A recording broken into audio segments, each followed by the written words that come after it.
And we're live. So, here we go. Section 12.1, Continental Drift. Hey, from the title, you might clue in. We're going to be talking about the continents and the fact that they move or drift very slowly, very, very slowly on the Earth. There are 4 key ideas. If you forget everything else, this is what you want to know. This is what will help everything make sense. The first idea, Earth is composed of layers. The Earth is composed of layers. If you start drilling down, it's not the same all the way to the center of the Earth. And we'll talk about those layers in a later lesson. And Earth's outer layer has moved over the millions, over the billions of years that the Earth has existed. Moved an awful lot, as it turns out. Not fast, but when you got billions of years to move, you don't need to move fast. In fact, plates, continental plates and oceanic plates on the outer layer move continuously. And this continuous, never-stopping movement explains many, many, many of Earth's geological features and events. Now, having said that, Hayden, 100 years ago, I would have been laughed out of a university or a classroom by trying to say that continents moved around. Any scientist at that time, any Earth scientist at that time would have said, "You're nuts, rocks don't move around. You're stupid. The continents are fixed." So this is actually fairly recent science. We knew more about electricity than we did about how earthquakes occurred, how volcanoes occurred, how the Earth was formed. We knew more about the atom than we did. In fact, most of this only came around in the 1930s, 40s, and 50s, which means we were able to build an atom bomb before we were able to explain earthquakes. I read a quote, Curtis, it says this: "We know more about stars millions of light years away than we do about 10 miles below us." We really don't know all that much about what's beneath our feet, because unless we drill, it's mostly guesswork. Radar and other sensors can only penetrate so far. A lot of it is us having to look at observable things on the surface and infer what might have caused that. And since we're talking over billions of years, we could be wrong.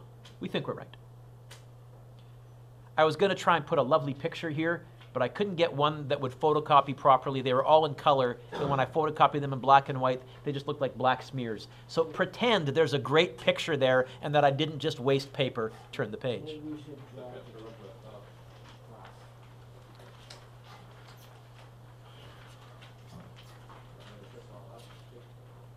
Here is continental drift theory.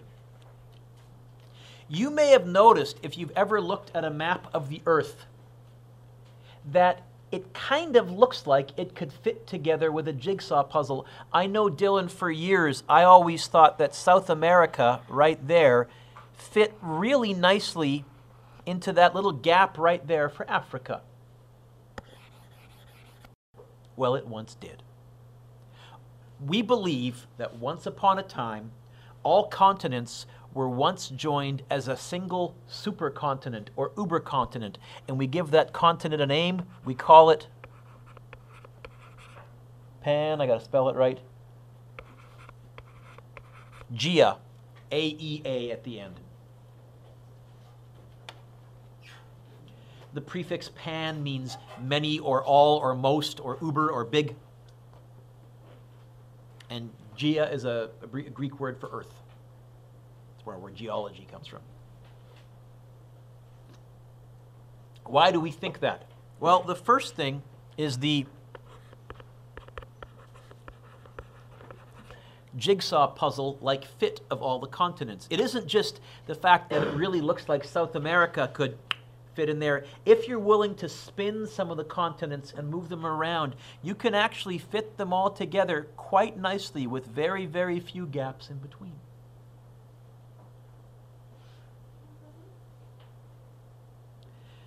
Second piece of evidence. We find the same fossils on several different continents.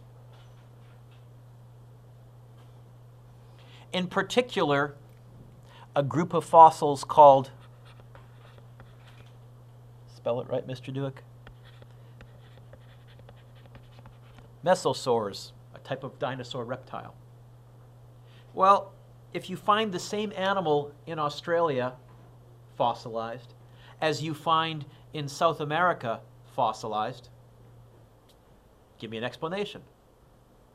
Could have flown if it was a bird, true. These are mesosaurs, they don't fly. Could have swum if it was, these don't swim all that well either. Maybe, Hayden, they were once part of the same landmass. Maybe they could walk from South America to Australia. Not connected now, but maybe they were a long time ago. That was one of the things that got scientists thinking. Another thing, you would see identical rock outcrops on separate continents. So there is a part of Newfoundland, for example, that has geological features that lead to the ocean, and then when you go across to Greenland, you see where their ocean ends, those same geologic features starting right up again. And it may lead you to think maybe Newfoundland and Greenland were once touching. Maybe they broke apart. Here's your new word. PaleoGlaciation.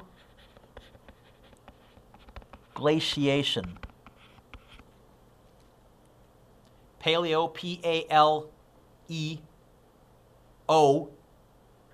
glaciation, G-L-A-C-I-A-T-I-O-N. Will I expect you to spell it right? No. Will that be a fair vocabulary word? Probably.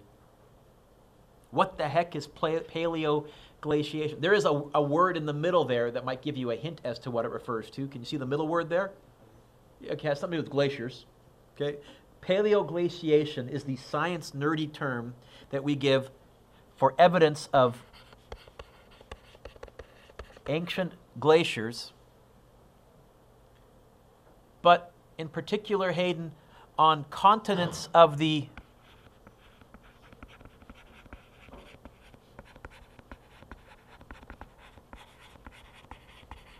southern hemisphere, while you don't see some of those same evidences in northern continents. Learn to spell, Mr. Duke.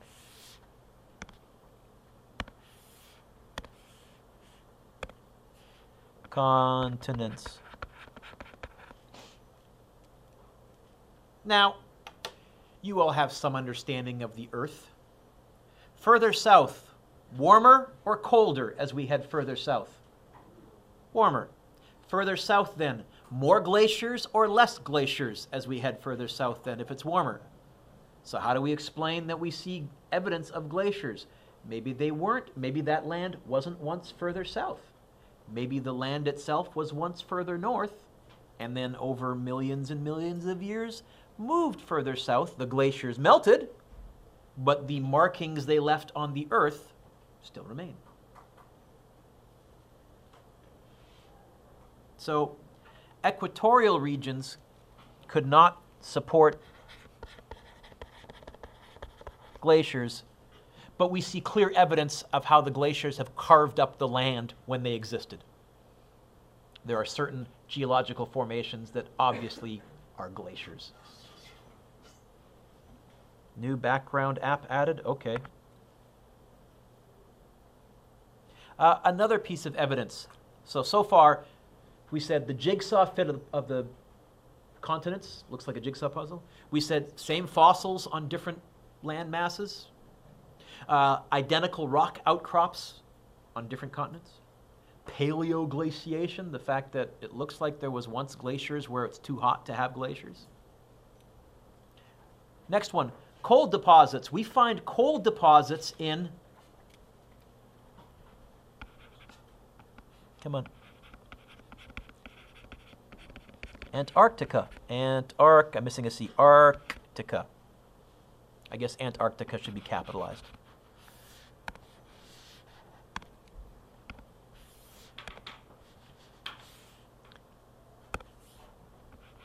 What's another name for Antarctica? Where is Antarctica?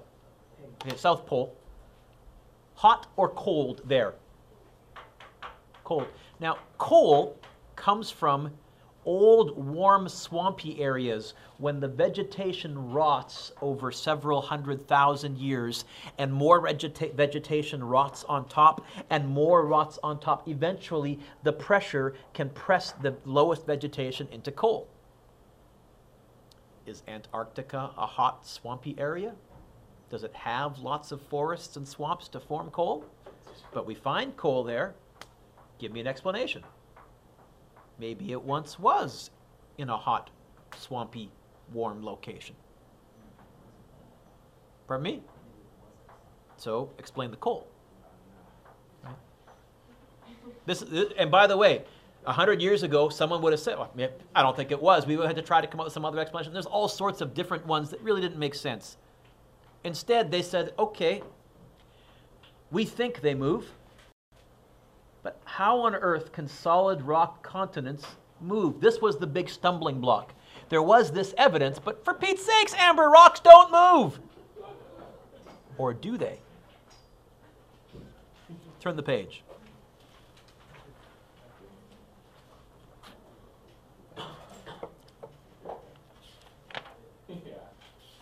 So, the theory of plate tectonics was developed in the 1960s, not that long ago, and it included continental drift theory with some other evidence that included the mechanism that causes the movement. We now know that the Earth's surface is broken into large, movable slabs of rock called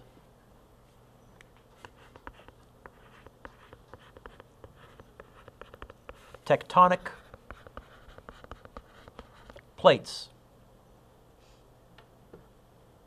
We thought the Earth's surface was one big piece of rock. It's not. It's many huge, massive, continent-sized, some of them, plates of rock. And these plates of rock, because they're not connected to the other plates of rock, are free to move. Slowly, but they're free to move. What's the evidence for that? Well, in World War II, when we were mapping the ocean floors to look for submarines and just figuring out what was out there, so when we mapped the ocean floor during World War II, we noticed something in the middle of the Atlantic Ocean. As they were sending sonar down, nothing, nothing, nothing, nothing. Holy smokes, all of a sudden a whole bunch of echoes coming back to the boat. They found in the middle of the Atlantic Ocean a huge ridge of underwater mountains. It's called the Mid-Atlantic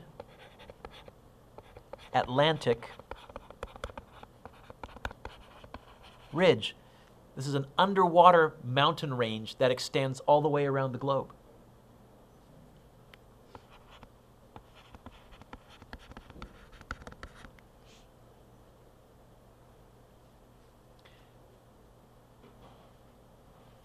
It goes for about 80,000 kilometers. And further observations revealed that these mountains weren't just any old mountains, they were volcanic. That was important. There was magma coming up from below the earth. Why the heck would there be mountains at the bottom of the ocean? We'll come back to that. But they said, The fact that they were volcanic meant you had liquid rock bubbling up, and then becoming solid when it hits the ocean, because the ocean water is cold.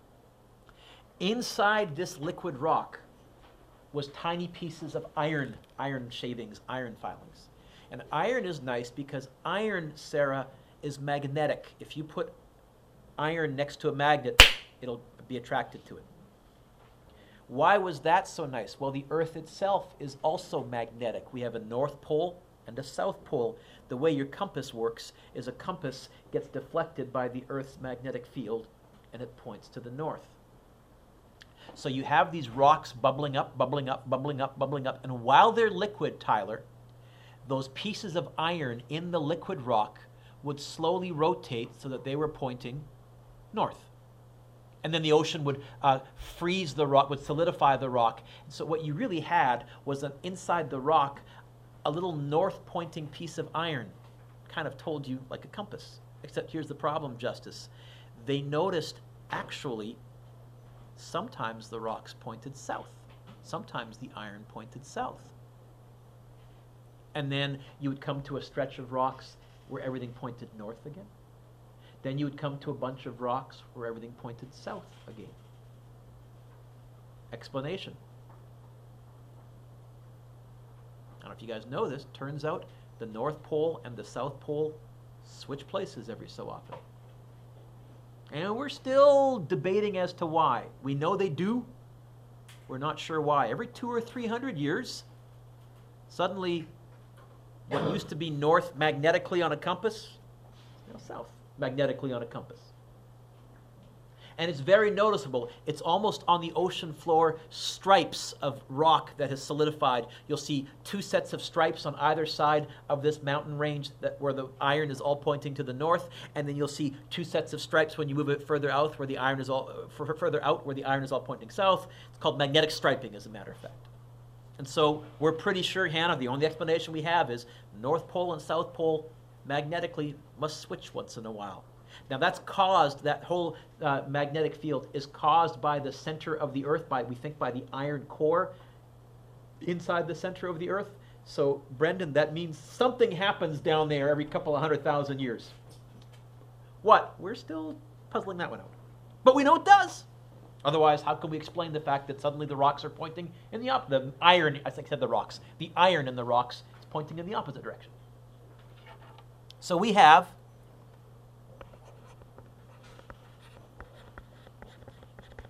magnetic reversals.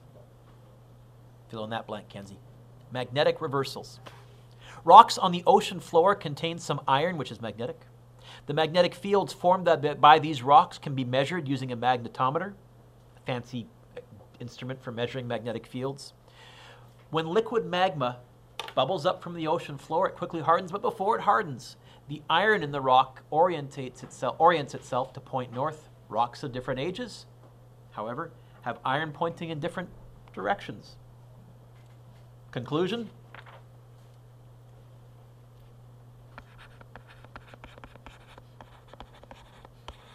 North and south magnetic pole swap. Change, move. And it seems to be, Hayden, fairly sudden. I said it happens every couple of 100,000 years, and it seems as though the change occurs over a few hundred years instead of several thousand years. It seems to be fairly quick.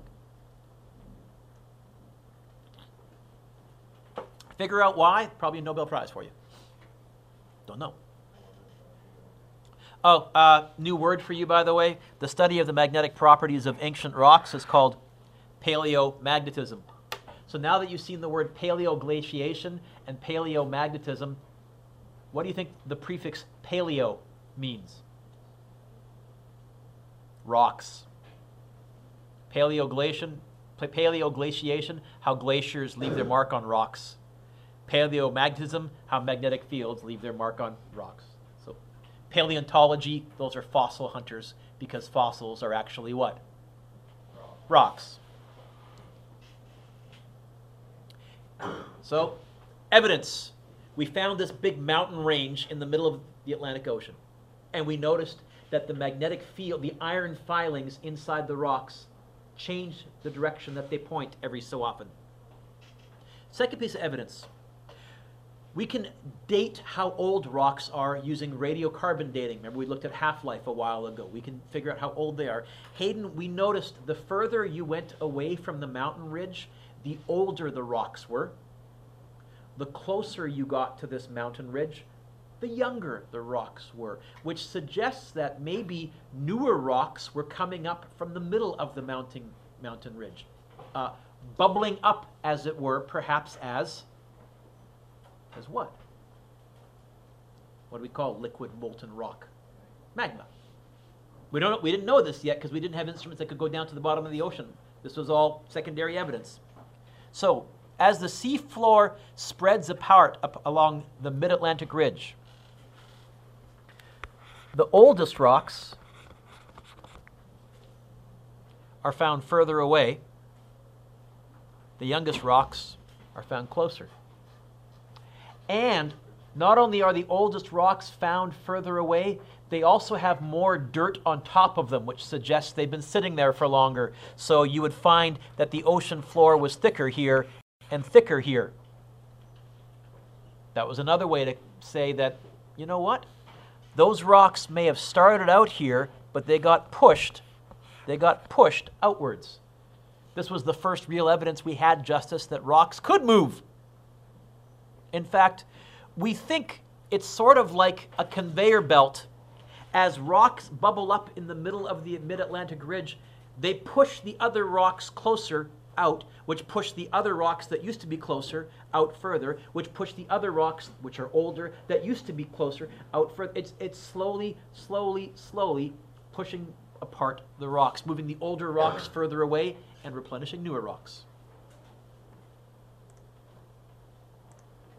Let me erase what I've gummed up on the diagram. Oh, and we think convection currents under the Earth's surface are what causes magma to rise right at that mid-Atlantic ridge, which then causes the seafloor to spread apart. Okay? We think. Turn the page. So the scientist who first proposed this, his last name was Hess. He was a German scientist. He proposed this in the 1940s, 50s. I got to double check.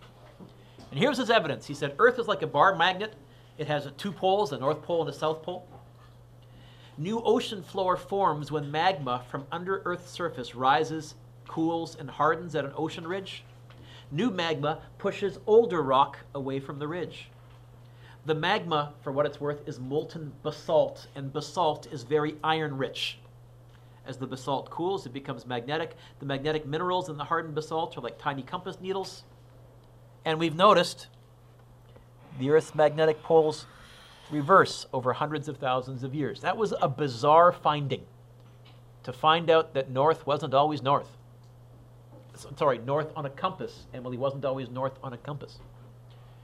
It also suggests, because we think migrating birds and migrating whales and a lot of different animals that migrate long distances use magnetic fields to find their way, it suggests that maybe they used to migrate in different directions, in different ways, in different areas.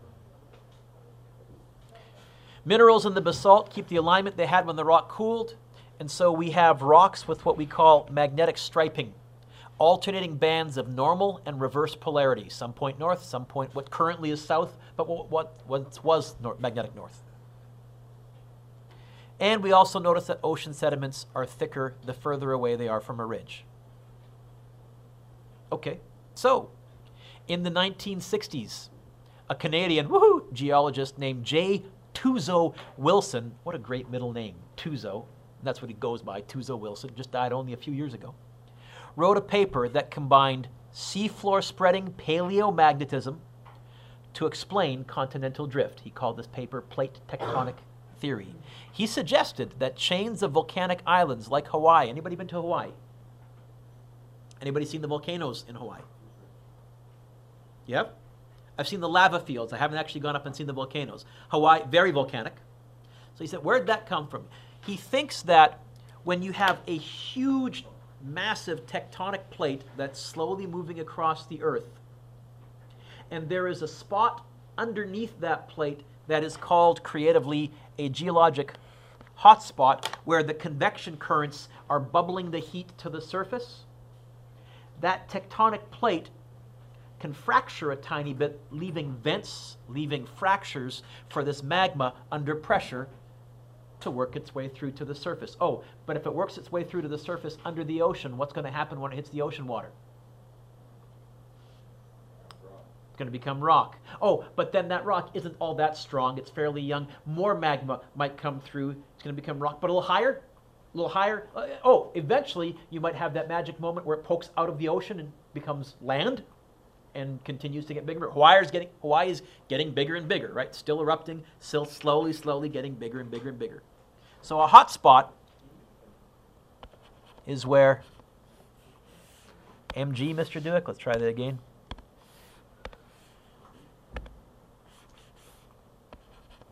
Is where magma rises to the Earth's surface. That is an introduction to continental drift. I got a couple of videos and some homework here.